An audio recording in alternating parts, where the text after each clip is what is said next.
I want to develop a very simple linear line of thought about one point. Why in our economy charity is no longer just an idiosyncrasy of some good guys here and there, but the basic constituent of our economy.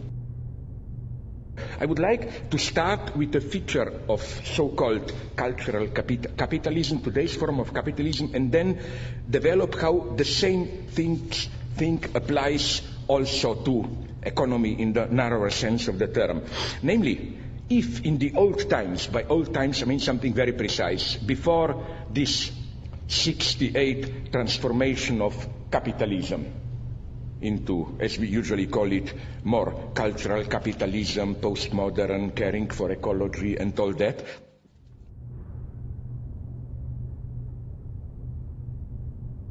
What changed? What changed is that if before this time there was a simple, more or less simple, opposition between here it's consummation, you buy, you speculate and so on, then on the top of it, it comes what you do for a society, like Soros. He's still the old type here, I claim. In the morning, he grabs the money, if I simplify it. In the afternoon, he gives half of the money back to charities and supporting things and so on.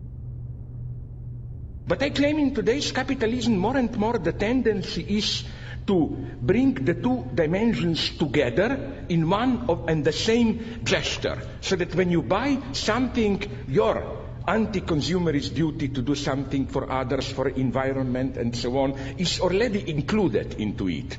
If you think I'm exaggerating, you have them around the corner, walk into any Starbucks coffee, and you will see how they explicitly tell you, I quote their campaign, it's not just what you are buying, it's what you are buying into. And then they describe it to you. Listen, when you buy Starbucks, whether you realize it or not, you are buying into something bigger than a cup of coffee. You are buying into a coffee ethics. Through our Starbucks Shared Planet program, we purchase more fair trade coffee than any company in the world, ensuring that the farmers who grow the beans receive a fair price for their hard work. And we invest in and improve coffee growing practices and communities around the globe. It's a good coffee karma. And a little bit of the price of a cup of Starbucks coffee helps furnish the place with comfortable chairs and so on and so on. You see, this is what I call cultural capitalism at its purest. You don't just buy a coffee. You buy in the very consumerist act. You buy your redemption from being only a consumerist, you know. You do something for the environment, you do something to help starving children in Guatemala, you do something to restore the sense of community here, and so on and so on. This, and again, I could have go on, like the almost absurd example of this is so-called Tom's Shoes, an American company whose formula is 1-for-1. They claim for every pair of shoes you buy with them, they give a pair of shoes to some African nation and so on, so that you know, 1-for-1. One act of consumerism, but included in it, you pay for being redeemed of it, for doing something with environment and so on and so on. This generates almost a kind of a, how should I put it, semantic over-investment of burden, you know. It's not just buying a cup of coffee. It's at the same time, you fulfill a whole series of ethical duties and so on and so on. And again, this logic, I think, is today almost universalized. Like, let's be frank, when you go to a store, probably you prefer buying organic apples. Why? Look deep into yourself. I don't think you really believe that those half-rotten apples, which cost double the good old genetically modified apples that we all like, that they are really any better. I claim we are cynics there, skeptics, but you know, it makes you feel warm that I'm doing something for our Mother Earth, I'm doing something for our planet, and so on and so on. You get all that. So my point is that this very interesting short circuit where the very, as it were, act of egotist consumption and so on already includes the price for its opposite.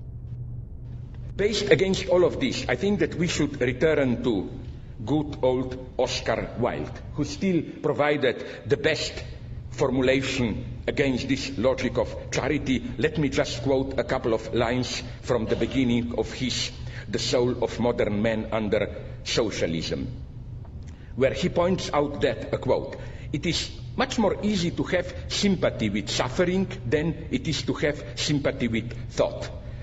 People find themselves surrounded by hideous poverty, by hideous ugliness, by hideous starvation. It is inevitable that they should be strongly moved by all this. Accordingly, with admirable, though misdirected intentions, they very seriously and very sentimentally set themselves to the task of remedying the evils that they see.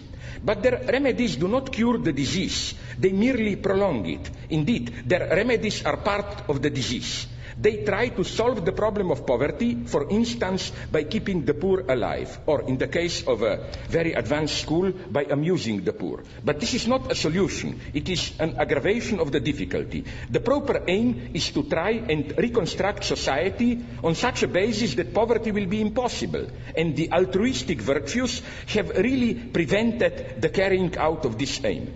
The worst slave owners were those who were kind to their slaves, and so prevented the horror of the system being realized by those who suffered from it, and understood by those who contemplated it. Charity degrades and demoralizes. It is immoral to use private property in order to alleviate the horrible evils that result from the institution of private property. I think these lines are more actual than ever. Nice as it sounds, basic income or this kind of a trade with the rich is not a solution. There is for me another, because of a whole series of problems, I see here another problem, again, which is, this is for me the last desperate attempt to make capitalism work for socialism. Let's not discard the evil. Let's make the evil itself work for the good. You remember, you are not old enough, I am, how we were crazy 30, 40 years ago, we were dreaming about socialism with a human face.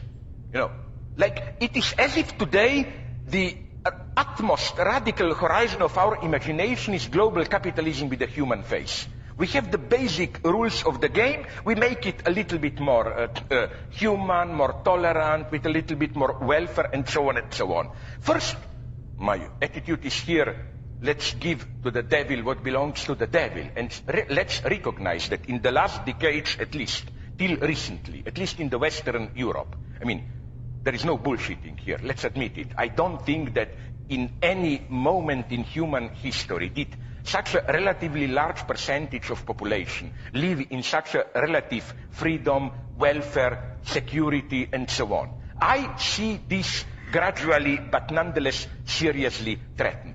When I gave that interview for Hard Talk yesterday, the guy, Sacker, who is a bright guy, he's not just another sucker, he told me, Stephen, you know, that, but you are basically misanthropic. I told him yes, and they praised the British nation. You know very well that there is a certain type of misanthropy, which is much better as a social attitude than this cheap charitable optimism and so on. I think that a mixture of a slight, not the hardline apocalypticism, but let me call it like, you know, like we say, soft. No, Gianni Vattimo speaks about soft thought. I don't agree with him, but I would say soft apocalypticism. Like, it's not 2012, we know, but we are approaching a certain 0 point. Things are, unfortunately, you may disagree, ecologically, socially, with new apartheids and so on. We are approaching a certain point, biogenetics and so on, where I'm not saying, of course, I'm not an idiot, that it will be returned to the old Leninist party. Absolutely not. Again, I'm unequivocal here. 20th century communist experience was a mega ethical, political, economic, and so on catastrophe. I'm just saying that if all the cherished values of liberalism, I love them, but the only way to save them is to do something more. You know what I'm saying? I'm not against charity, my God. In an abstract sense, of course, it's better than nothing. Just let's be aware that there is an element of hypocrisy there. That in a way, you know, like My argument, and I don't doubt people who met him told me that Soros is an honest guy. But there is a paradox how, he is repairing with the right hand what he ruined with the left hand, how should I put it, no? That's all I'm saying. For example, of course we should help the children. It's horrible to see a child whose life is ruined because of an operation which costs $20. But in the long term, as Oscar Wilde would have said, if you just operate the child, then they will live a little bit better, but in the same situation which produced them.